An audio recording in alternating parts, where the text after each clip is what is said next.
الناس نقرب شوية عشان الصوت. ها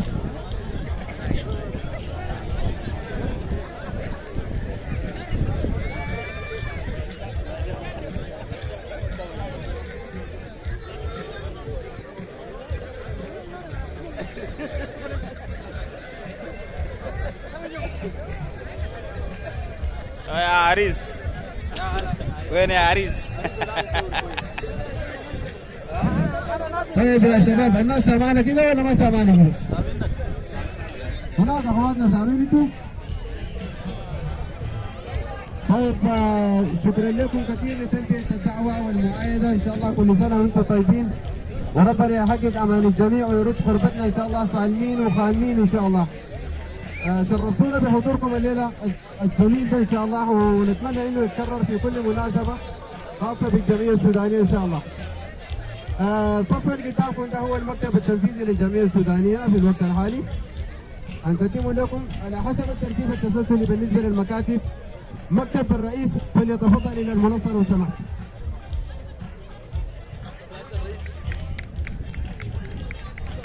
السيد عبد الفتاح هو السيد رئيس الجمعية السودانية باستراسبورغ، وعلى يمينه السيد عبد الرازق جولاني نائب الرئيس في المكتب التنفيذي للجمعية السودانية.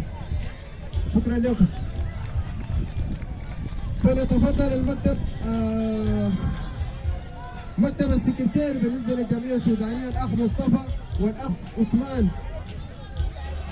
مصطفى عثمان معروف بالنسبة للكل، والأخ عثمان أيضا معروف بالنسبة للكل بالنسبة لعملهم الدؤوب في الفترات والمكاتب السابقة. شكرا لكم كثير. مكتب السكرتارية. صوت واضح؟ صوت واضح واضح.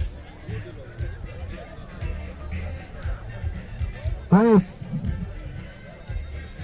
المكتب الجاي هو المكتب الأكثر أهمية، هو الدينامو المحرك للجمعية السودانية، المكتب المالي اللي يتكون من عبد الهادي والأخ حسن. فليتفضل. الناس القروش طبعا يا جماعة، الناس بيجيبوا الناس كتار. ها صفقوا لهم يا الناس اللي بيجيبوا المسافة الجيوة الفصول لهم بكوباية ضغط. شكرا لكم كثير يا ناس المالية، ما قصرتوا. الاستاف اللي باقي صراحة هو مكتب يعني ذو أهمية خاصة بالنسبة للجمعية السودانية في المناسبات والمؤايدات وفي كل الاحتفالات اللي بتنظمها الجمعية السودانية. هو المكتب الاجتماعي اللي بتكون من مجموعة من الشباب صراحة ما قصروا. يوم 3 يوم الواحد بيرجع بيته الساعة 12 عشان يخططوا للقعدة دي ويعدوا لها، والإخراج اليوم هو اللي شايفينه قدامكم ده. اللي بفضل المكتب الاجتماعي بكامل طاقته.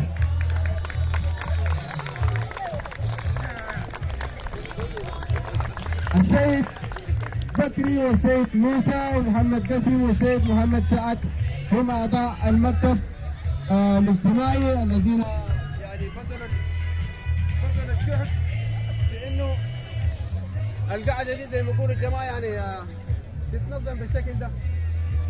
شكرا لكم المكتب الاجتماعي. شايف شكل كده فصل دبل ثاني بس اوكي. المكتب التالي هو المكتب الرياضي.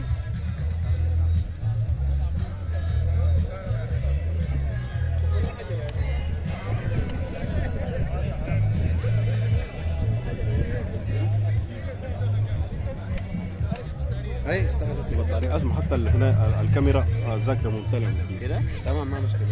اضغط وتاني. اوكي. المكتب الرياضي فليتفضل الى المنصه. الاخ عبد الرازق،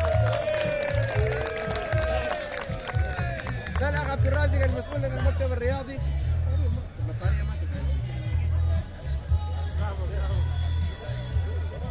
طيب بنعتذر كثير انه السماعه زي ما يقولوا الجماعه ما اوفت بوعودها، فاخونا